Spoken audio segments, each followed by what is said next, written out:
نور الدین اور صلاح الدین کی کہانی ایک ایسی کہانی ہے جس میں لوہے کی گن گرج، ایمان کی حرارت اور سلطنتوں کی دھڑکن ایک دوسرے میں ایسی گتھی ہوئی ہیں کہ ہر صفحہ، ہر واقعہ سانس روک دیتا ہے۔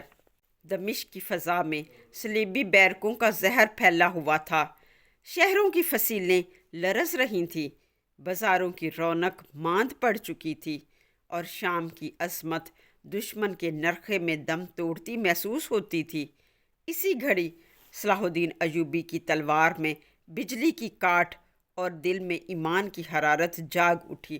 وہ دمشق کے دروازوں پر ایک سپاہی نہیں، ایک عزم بن کر ابھرے، ایسا عزم جس کا مقابلہ نہ صلیبی کر سکے نہ زمانہ۔ ادھر نور الدین زنگی کے دل میں اسلام کی سربلندی کی جلتی ہوئی آگ بھڑک رہی تھی، مگر اس آگ کے شعلوں نے سب سے پہلے اس کے اپنے ہی گھر کا رخ کیا۔ تخت شام کو واپس لینے کے لیے اسے اپنے ہی بھائی مادود سے ٹکر لینی پڑی، وہ ٹکر جس میں رشتے آزمائے گئے اور تقدیر نے بھی فیصلہ سنا دیا۔ نور الدین اپنی غیر معمولی جرت، بصیرت اور عدل کے ساتھ ابھرے اور شام کی سیاست کا رخ ہمیشہ کے لیے بدل گیا۔ یہ وہ داستان ہے جہاں صلاح الدین کے حملے دمشق کی دیواروں پر تاریخ لکھتے ہیں اور نور الدین کے فیصلے دلوں پر حکومت کرتے ہیں۔ یہ ایک ایسی داستان ہے جو محض جنگوں کی نہیں بلکہ کردار، یقین اور قربانی کی ہے۔ مادود برناٹ کے ساتھ اتحاد کر لیتا ہے، نور الدین کی حمایت اور مدد سے ہاتھ کھینچ لیتا ہے۔ دمشق پر برناٹ کا قبضہ، نور الدین اور صلاح الدین کی فیملی کی خواتین برناٹ کی قیدی بن جاتی ہیں۔ نور الدین کا سالہ بنام دولت نور الدین کی مخالفت کرتا ہے۔ دولت ایلچی کے چہرے پر مارے گئے تھپڑ کو بہت بڑا ایشو بنا لیتا ہے۔ دولت اپنے بہنوئی نور الدین کی مدد کرنے کی بجائے مادود کے ساتھ اتحاد کر لیتا ہے اور مادود برناٹ کے ساتھ متحد ہو جاتا ہے۔ نور الدین اور دولت سلجوقی کی ناراضگی سے برناٹ فائدہ اٹھاتا ہے۔ وہ سرحدی غازیوں کے یونیفارم میں جا کر سلجوقی قبیلے پر حملہ کر دیتا ہے اور اس کے بہت سے سپاہیوں کو مار دیتا ہے اور کہتا ہے ہم دور سے اب تماشا دیکھیں گے۔ برناٹ محل واپس آ کر یہ خبر مادود کو دیتا ہے۔ مادود کہتا ہے اگر دولت کو پتہ چل گیا حملہ نور الدین نے نہیں کیا، ہم نے کیا ہے، تو سلجوقی میری مدد نہ کریں گے۔ برناٹ بتاتا ہے میں نے کرائے کے مسلمان خریدے تھے جنہوں نے حملہ کیا، اگر کسی لاش کو پہچان بھی لیں گے تب بھی ہم تک نہ پہنچ پائیں گے۔ ادھر صلاح الدین اسکلان سے محاصرے کا سامان لینے جاتے ہیں۔ مادود کے آدمی مقابلے پر اتر آتے ہیں، تلواریں نکال لیتے ہیں۔ صلاح الدین 2-4 سپاہیوں کو زخمی کر کے محاصرے کا سامان لینے میں کامیاب ہو جاتے ہیں۔ وہ سامان کچھ سپاہیوں کے ہاتھ قبیلے بھیج دیتے ہیں اور خود کاراتگن کے پاس لوہا لینے چلے جاتے ہیں۔ وہ کاراتگن سے لوہا خرید کر گاڑیوں میں لاد رہے ہوتے ہیں کہ دولت آ جاتا ہے۔ وہ بڑے طنزیہ انداز سے کہتا ہے صلاح الدین جس کو ہم اپنا بھانجا سمجھتے رہے تھے، تم یہاں کیا کرنے آئے ہو؟ تو صلاح الدین بتاتے ہیں لوہا خریدنے آیا ہوں تاکہ دشمن کا محاصرہ کر سکے۔ دولت کہتا ہے یہ قبیلہ میرے ماتحت ہے، ہم ہرگز لوہا تمہیں نہ دیں گے۔ کاراتگن کہتا ہے صلاح الدین ہم اپنے آقا کے حکم کو نہیں ٹال سکتے، ہمارا لوہا واپس کر دو۔ صلاح الدین لوہا واپس کر کے آ رہے ہوتے ہیں، قبیلے کے پاس تھے تو ابراہم نے محاصرے کے سامان کو آگ لگا کر جلا دیا۔ اب نہ لوہا بچا نہ لکڑی۔ دولت نور الدین کے پاس آتا ہے اور کہتا ہے ہم خون کا بدلہ لیں گے، تم نے میرے قبیلے پر حملہ کرایا، میں تمہیں معاف نہیں کروں گا۔ نور الدین بہت سمجھانے کی کوشش کرتے ہیں حملہ ہم نے نہیں کیا، ہمارے درمیان پھوٹ ڈلوانے کے لیے یہ دشمن کی چال ہے، مگر دولت ان کی بات کو نہ سنتا ہے نہ سمجھتا ہے اور نہ ہی سچ ماننے کو تیار ہے۔ وہ جنگ کی دھمکی دے کر چلا جاتا ہے۔ نور الدین صلاح الدین سے کہتے ہیں تقدیر ہمارا امتحان لے رہی ہے، صلیبی، یہودی، ملک مادود اور اب سلجوقی سب ہمارے دشمن ہو گئے ہیں، ہم بھی سر و سامانے کی کیفیت میں ہیں۔ صلاح الدین کہتے ہیں آپ میرے سلطان سب کے ساتھ اعلان جنگ کر دیں، کل ہمیں میدان جنگ میں ہونا ہے۔ شیرکو اور وزیر اعظم اصفہانی بھی اس خیال کی تائید کرتے ہیں۔ صلاح الدین مشورہ دیتے ہیں، آپ ملک مادود کے ساتھ پایا تخت کے لیے دمشق سے باہر بلائیں گے۔ دمشق کے اندر فوج کم رہ جائے گی، میں اس کا فائدہ اٹھاتے ہوئے دمشق کے اندر داخل ہو کر حملہ کروں گا۔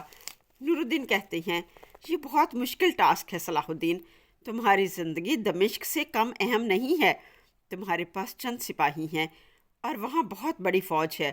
صلاح الدین کہتے ہیں، میری زندگی عالم اسلام کے امن کے لیے وقف ہے، دمشق غداروں کے پاس ہے، اگر میری زندگی مسلمانوں کے کام نہ آئی تو میں اس زندگی کا کیا کروں گا؟ آپ فکر نہ کریں، اللہ نے چاہا تو ہم ضرور فتح یاب ہوں گے۔ نور الدین قائل ہو جاتے ہیں اور فرماتے ہیں، کل ہم تخت کے لیے جنگ لڑیں گے، یا مٹ جائیں گے یا مٹا دیں گے۔ وہ اپنے ایک قاصد کو ملک مادود کے پاس بھیجتے ہیں۔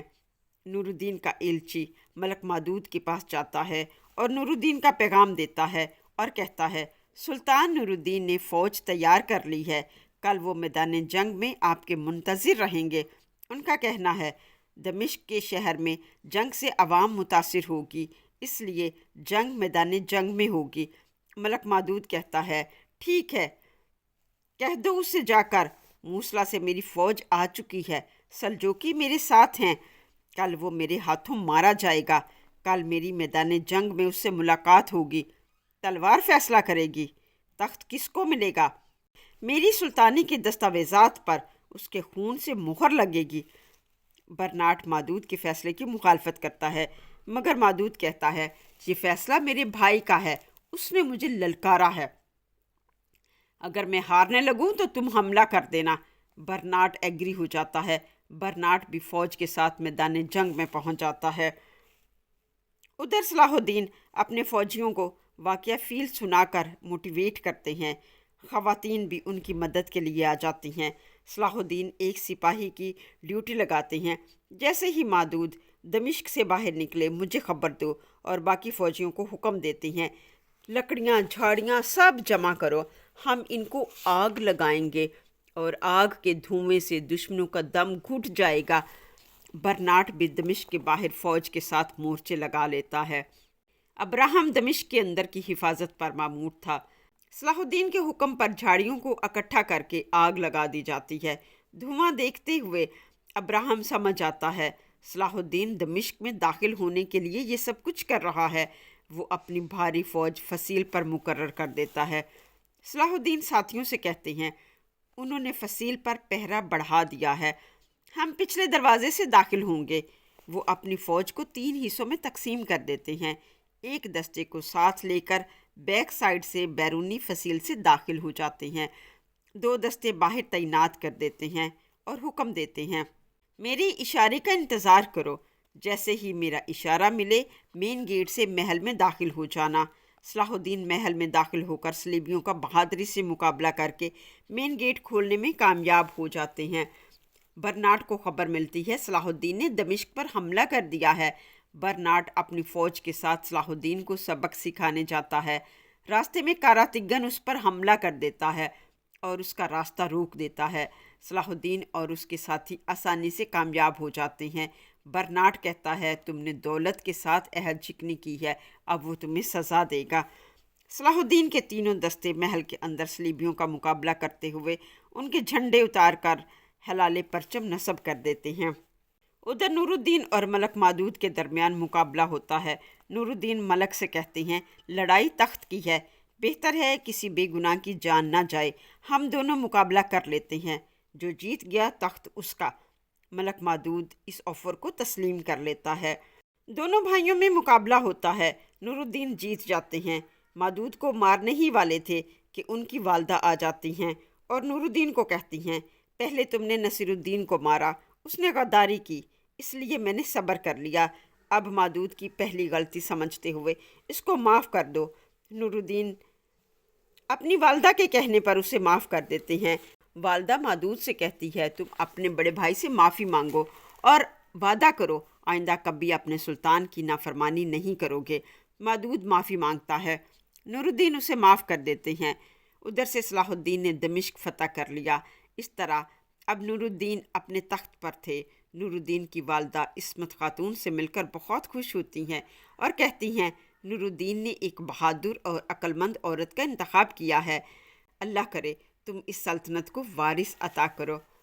نورالدین کی والدہ صلاح الدین کو پیار کرتی ہیں اور کہتی ہیں تم نے ہمارا سر فخر سے بلند کر دیا ہے، جو بھی ہو تم میرے پوتے ہو اور میں تمہاری دادی، ہمیشہ مجھے دادی ہی کہنا۔ صلاح الدین کہتے ہیں جی دادی جان، آپ کے ہاتھ کا وہ شوربہ جو آپ اسپیشل میرے لیے بنایا کرتی تھی مجھے آج بھی یاد ہے۔ نورالدین تخت پر بیٹھ جاتے ہیں۔ صلاح الدین سلطان کو مشورہ دیتے ہیں اب ساری رکاوٹیں دور ہو چکی ہیں، اب ہمیں غزہ پر حملے کی تیاری کرنی چاہیے۔ شیرکو اور امیر اصفہانی کہتے ہیں سلجوقی سلطنت کی حمایت مادود کے ساتھ ہے، وہ آپ کی سلطنت کو قبول نہیں کرتے۔ سلطان کہتے ہیں میں ان سے صلح کے مذاکرات کرنے جاؤں گا۔ ادھر عصمت خاتون اور اس کی چھوٹی بہن ایبک کو ڈر تھا کہ کاراتگن نے صلاح الدین کی مدد کی ہے، جس کی وجہ سے دولت کاراتگن کو نقصان پہنچائے گا۔ صلاح الدین کہتے ہیں کاراتگن تم میرے قبیلے میں آ جاؤ، وہاں کوئی تم پر ہاتھ نہ ڈالے گا۔ کاراتگن کہتا ہے میری بہنیں مشکل میں تھیں، میں نے اپنی بہنوں کی مدد کر کے کوئی جرم نہیں کیا، میں خود دولت سے بات کروں گا۔ بارنٹ مادود کو بتاتا ہے کاراتگن نے دولت کے ساتھ عہد توڑا ہے، اگر وہ ہمارے راستے میں نہ آتا تو ہم دمشق میں صلاح الدین کا مقابلہ کر کے دمشق پہ قبضہ نہ ہونے دیتے۔ ملک مادود کہتا ہے جو میری ہار کا ذمہ دار ہے ان سب سے بدلہ لوں گا۔ ادھر جب دولت کو خبر ملتی ہے کہ ملک مادود ہار گیا، وہ بھی پریشان ہو جاتا ہے اور کہتا ہے میں نے کاراتگن کو مادود کی مدد کے لیے بھیجا تھا، اور کاراتگن نے مادود کی مدد کرنے کی بجائے بارناٹ کا رستہ روک لیا۔ وہ کاراتگن کو گرفتار کرنے کے لیے اپنی فوج بھیج دیتا ہے۔ کاراتگن گرفتاری دینے سے انکار کر دیتا ہے اور کہتا ہے میں اپنی بہنوں کے لیے گیا تھا، لہٰذا میں کسی کو جواب دہ نہیں ہوں۔ سپاہی اس پر حملہ کر دیتے ہیں، کاراتگن کو گرفتار کر لیتے ہیں اور اس کے ساتھیوں کو قیدی بنا لیتے ہیں۔ صلاح الدین کاراتگن سے ملنے جا رہے تھے کہ راستے میں کاراتگن اور دولت کے سپاہی مل گئے۔ جب سارے واقعے کا علم ہوا تو کہنے لگے اگر کاراتگن دولت تک پہنچ گیا تو دولت اسے قتل کر ڈالے گا، ہمیں اسے بچانا ہوگا۔ وہ دولت کے سپاہیوں پر حملہ کر کے کاراتگن کو بچا لیتے ہیں۔ اب تھا مسئلہ نورالدین اور دولت کے درمیان امن اور صلح کے مذاکرات کا۔ دولت جو ایک خود پسند شخص ہے، معمولی سی بات کو اپنی انا کا مسئلہ بنا کر اپنے ہی بہنوئی سے دشمنی کرنے لگا۔ اس کے مخالفین سے ہاتھ ملا لیا، بجائے امت مسلمہ کا سوچنے کے صرف اپنی ذاتیات کو اہمیت دیتا ہے۔ کیا آپ کے خیال میں دولت اور نورالدین کے درمیان امن اور صلح کے مذاکرات ہو پائیں گے؟ اگر ہوں گے تو کن شرائط پر؟ یہ سب جانیں گے نیکسٹ ویڈیو میں۔ چینل کو سبسکرائب کریں، ویڈیو کو لائک اور شیئر کریں۔ ملتے ہیں نیکسٹ ویڈیو میں، تب تک کے لیے اللہ حافظ، اسٹے بلیسڈ۔